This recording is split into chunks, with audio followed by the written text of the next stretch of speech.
Ukraine की अब नहीं होगी है। रूस का लेजर हथियार कर देगा ढेर। तब में राख हो जाएंगे तुर्की के ड्रोन। अमेरिका की मिसाइल का भी हो जाएगा खेल। भारत भी बना रहा लेजर हथियार। चीन पाकिस्तान का हो जाएगा बंटाधार। दोस्तों, रूस और यूक्रेन युद्ध को 2 महीने से ज्यादा हो चुके हैं, लेकिन अभी तक इस युद्ध का कोई नतीजा नहीं निकल सका। युद्ध में किसकी जीत होगी किसकी हार, ये तय नहीं हो सका है। युद्ध शुरू होने पर जिस यूक्रेन के 2 से 3 दिन में धराशाही होने की बात कही जा रही थी, उस यूक्रेन ने रूस को नाको चने चबवा दिए हैं, उसकी धुरी बिगाड़ दी है। लाख कोशिशों के बाद भी रूस यूक्रेन के किसी शहर पर कब्जा नहीं कर सका है। इसका एक खास कारण है यूक्रेन को पश्चिमी देशों से मिल रही सैन्य मदद, जिसकी बदौलत वो रूस का मुकाबला कर रहा है। लेकिन अब रूस ने यूक्रेन को सबक सिखाने की ठान ली है, लिहाजा उसने अपने बेड़े के सबसे घातक हथियार को मैदान में उतार दिया है। यह हथियार इतना खतरनाक है कि पलक झपकते ही पश्चिमी देशों के हथियारों को निस्तनाबूद कर देगा। यूक्रेन की हवा टाइट कर देगा। रूस के इस घातक हथियार से यूक्रेन की भी नींद उड़ गई है। उसे लगने लगा है कि अब उसका काल नजदीक है, लिहाजा उसकी टेंशन बढ़ गई है। रूस के इस घातक हथियार के बारे में आपको बताऊंगा, लेकिन उससे पहले आपको बता दो कि भारत भी ऐसा ही घातक हथियार बना रहा है, जिससे चीन और पाकिस्तान के माथे पर बल पड़ गया है। भारत तैयार कर रहा है दुश्मन का काल।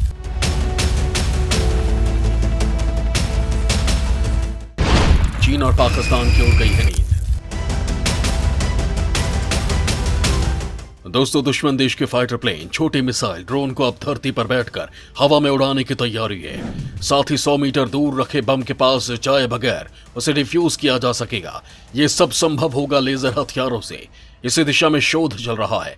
इसमें IIT कानपुर की भी मदद ली जा रही है, जिसके बाद आने वाले 20 सालों में हथियारों का स्वरूप बदल जाएगा। गोला बारूद की जगह लेजर वेपन आ जाएंगे, जो बिना आवाज के केवल किरणों की मदद से दुश्मन देश के टैंक, हवाई जहाज को नष्ट करने के साथ ही बम को डिफ्यूज कर सकेंगे। ऐसे हथियारों को बनाने के लिए केंद्र सरकार ने एक राष्ट्रीय स्तर का प्रोग्राम बनाया है।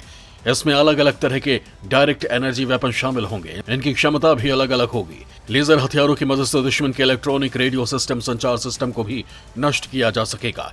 दरअसल संचार की कमी और कमांड न दे पाने की स्थिति में दुश्मन कमजोर हो जाता है। इससे उस पर हमला करना और आसान हो जाता है। लेजर वेपन के रिसर्च वर्क में सहयोग दे रहे IIT कानपुर के मैकेनिकल विभाग के विभागाध्यक्ष प्रोफेसर समीन खांडेकर ने बताया कि काफी लंबे समय से इस पर रिसर्च चल रही है। उन्होंने बताया कि आने वाले समय में देश की सुरक्षा में लेजर वेपन की महत्वपूर्ण भूमिका रहेगी। इन लेजर हमले में न तो आवाज होती है और न ही रोशनी। ये चुपचाप टारगेट में छेद कर देती है। ये इतनी हीट उत्पन्न कर देती है कि टारगेट जलकर राख हो जाता है। उन्होंने बताया कि रिसर्च पूरी होने में कितना समय लगेगा, इस पर अभी कुछ नहीं कहा जा सकता। दोस्तों, दरअसल आज के युग में युद्ध के तरीके बदल रहे हैं और हथियार भी।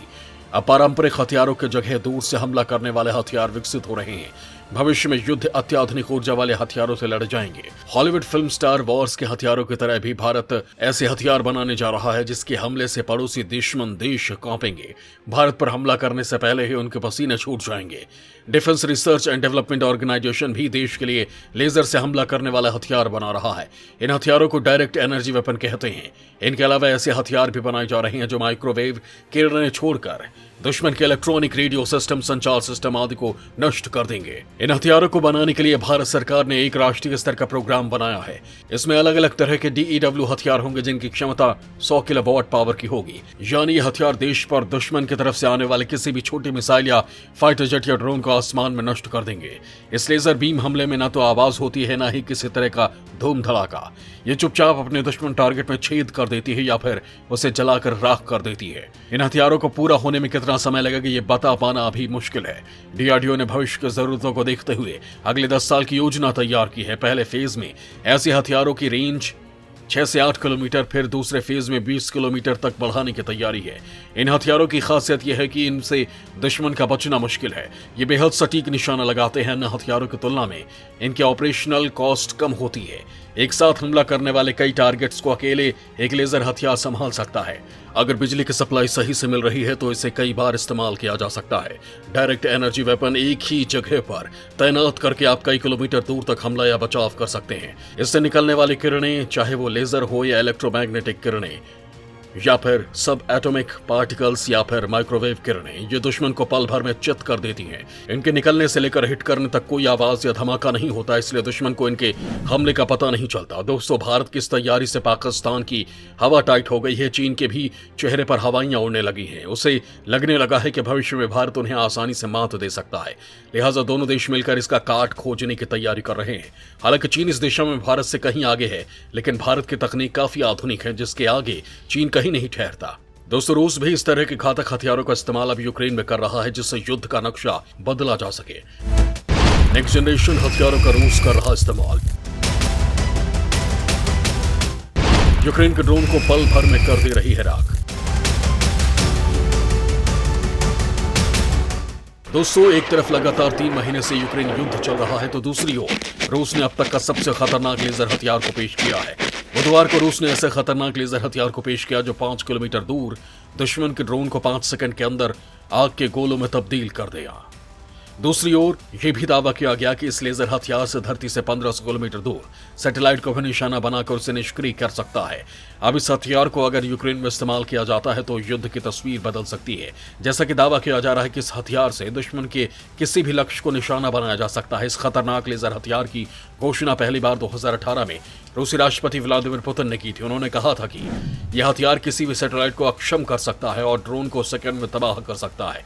2018 में पुतिन ने इस हथियार के कई खतरनाक हथियारों की श्रृंखला में अनावरण किया था, जिनमें intercontinental ballistic missile, cruise missile से सेट होने वाला छोटा nuclear warhead, underground nuclear drone, supersonic हथियार और लेजर हथियार शामिल हैं।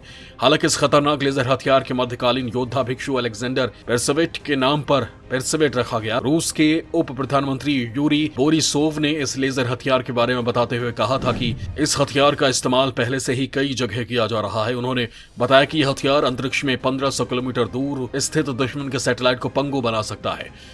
यूरी बोरिसोव ने बताया कि परीक्षण के तौर पर इस लेजर हथियार का इस्तेमाल किया गया, जिसमें 5 किलोमीटर दूर एक ड्रोन को 5 सेकंड के अंदर आग के गोलों में तब्दील कर दिया गया। हालांकि रॉयटर ने इस दावे की पुष्टि नहीं की है। बोरिसोव ने बताया कि अगर कोई सैटेलाइट रूस की धरती की ओर टोह ले रहा है या जासूसी कर रहा है तो रूस इस लेजर हथियार से उस सैटेलाइट की जमीन की ओर देखने की क्षमता को खत्म कर सकता है। रूस के इस बयान से अमेरिका और चीन के कान खड़े हो सकते हैं, क्योंकि अमेरिका के पास अंतरिक्ष में कई ऐसे सैटेलाइट हैं जो जमीन पर हो रही गतिविधियों को टोह लेते हैं। बोरिसोव की टिप्पणियों से यह संकेत मिल रहा है कि रूस ने लेजर हथियारों के विकास में बड़ी प्रगति कर ली है। अमेरिका और चीन जैसी महाशक्तियां भी लेजर हथियार के विकास में जुटी हुई हैं, लेकिन रूस ने इस क्षेत्र में बाजी मार ली। हालांकि इजराइल ने भी इस क्षेत्र में काफी प्रगति हासिल कर ली है। आयरन डोम से लेकर घातक ड्रोन तक बनाने वाले इजराइल ने दुनिया में पहली बार लेजर मिसाइल डिफेंस सिस्टम का सफलतापूर्वक परीक्षण किया था। इस मिसाइल डिफेंस सिस्टम का नाम आयरन बीम दिया गया है। इससे लेजर आधारित मिसाइल डिफेंस सिस्टम ने मोर्टार, रॉकेट और एंटी टैंक मिसाइलों को अपने एक ही वार में तबाह कर दिया। आयरन डोम की जगह लेने वाले इस आयरन बीम डिफेंस सिस्टम को देश के हवाई रक्षा कवच को मजबूत करने के लिए बनाया गया। अभी इजराइल ने अपने इस लेजर हथियार के प्रभाव के बारे में बहुत कम सूचना दी है। माना जा रहा है कि इस लेजर वेपन को जमीन, हवा और समुद्र में तैनात किया जाएगा। दोस्तों, आपको क्या लगता है कि आने वाले वक्त में लेजर हथियार होगा या इससे भी आधुनिक हथियार भविष्य में बनाए जाएंगे? और सबसे बड़ी बात, भारत इस क्षेत्र पर कहां खड़ा दिखाई देगा? अपने जवाब हमें कमेंट बॉक्स में जरूर लिखें। जय हिंद, जय भारत।